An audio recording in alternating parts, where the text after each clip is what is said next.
You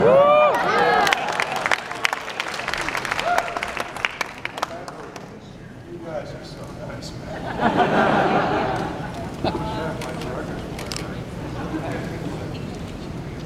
Really? You know what this is like? You know, like being up in front of the Supreme Court. You know what this?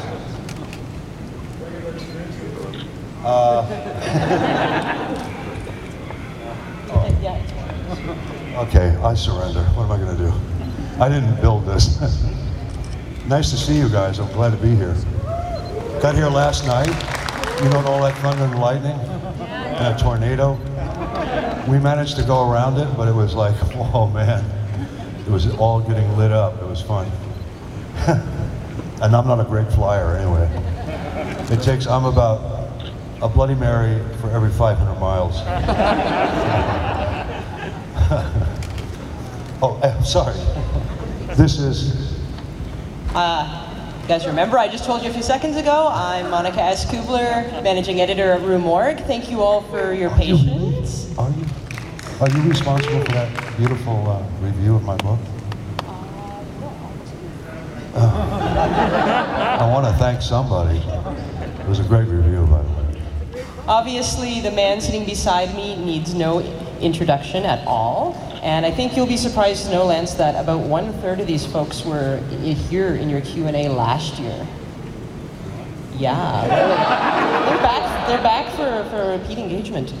I'm on a book tour, and this is never, you know, Mr. Gupta has never had a guy back the next year, but I had an excuse. My book is out, my biography, called Not Bad for a Human. If you go online, they're selling it on Kindle, Nook, and iPad, so I don't want to sell it like, you know, but it's pretty cool. I mean, the fact that it's out there. So I was thinking, since you're promoting your book, we'll do about 15 to 20 minutes, we'll talk about the book. And then, I mean, this show's really for all these fans out here. So after that, we'll just open it up and let them talk about whatever they'd like to talk about. Can I ask first, has anybody in this audience read the book yet?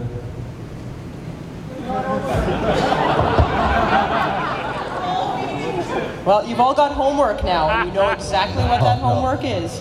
The reason I was saying that is because then they could ask the questions because they've read it and they know what to ask, you know. Smart, I'm smart. If I try to describe what the book is about, I want to keep away from making it sound like a sales pitch.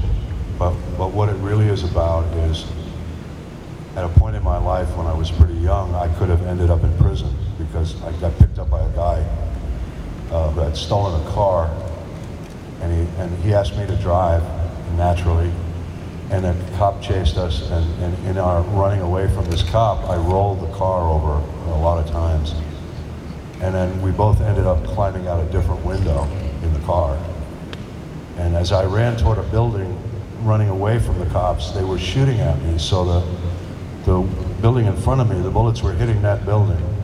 They missed me, obviously, but that was when I was really young. I'd just gotten out of the service and I was 17.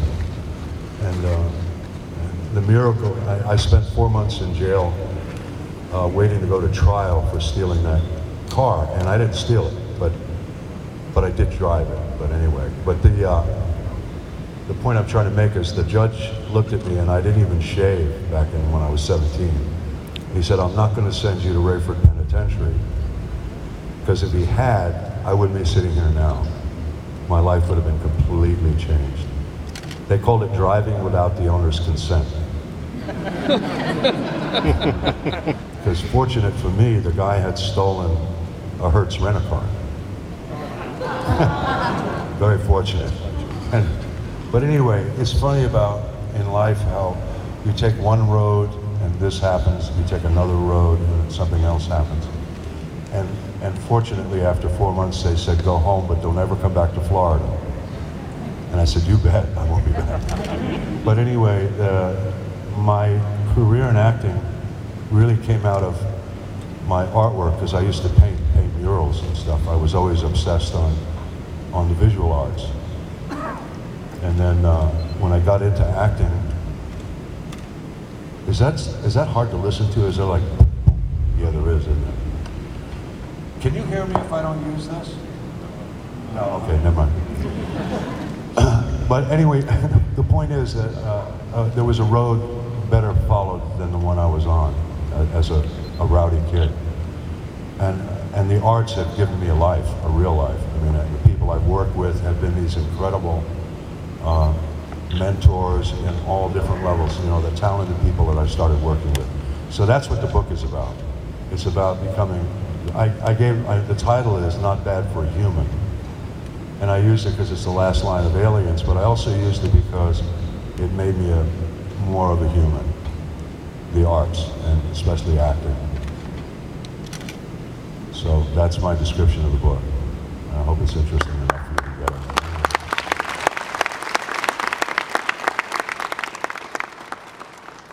So I have a question about the book. I'm sure as anyone who was at this panel last year will attest, you're, first of all, an excellent storyteller, but secondly, you've had such an expansive career and such an incredible life. How did you decide what parts of your story made it into the book and what parts to omit from it? If I had written a book with every detail of my existence, Spider-Man! Hey, Spider-Man! Bye!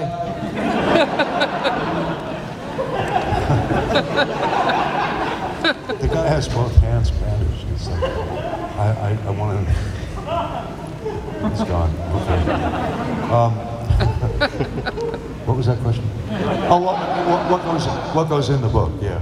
If I'd written the book with all the details of my life that I thought was interesting, it would have been 900 pages. Nobody wants to read that book.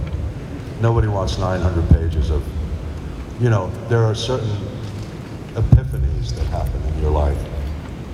I'm using a lot of P's, aren't I? All right. Anyway, and the things that I could be really truthful about, I have no access to grind because all the things that have gone on in my life I'm grateful for. So I have an attitude of gratitude, which is much better for me, you know, rather than obsessing on things that didn't work out. Life didn't work out the way I thought it should. You just take it as it comes. So.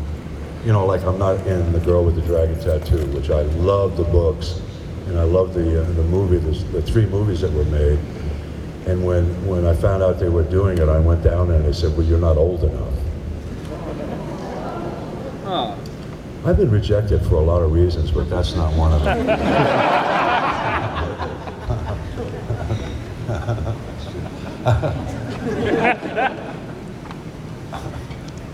Next.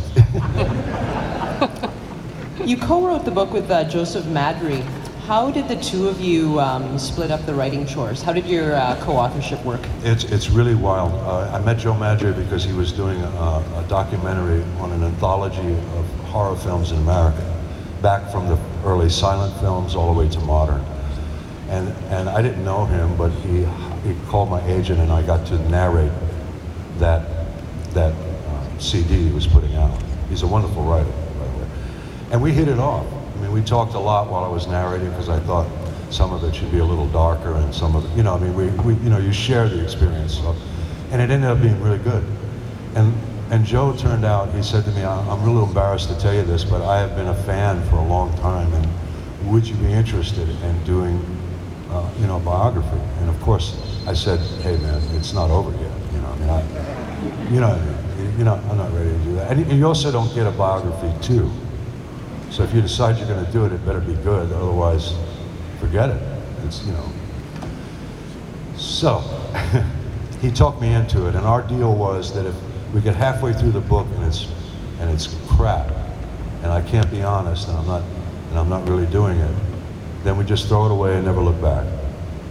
But halfway through the book, it started writing itself. And I'm not kidding you, it started writing itself. And the other good reason is to work with somebody. It's not because I can't write or tell stories. It's that I can't walk to a director that I work with, like, you know, any one of them, and say, Walter Hill, what was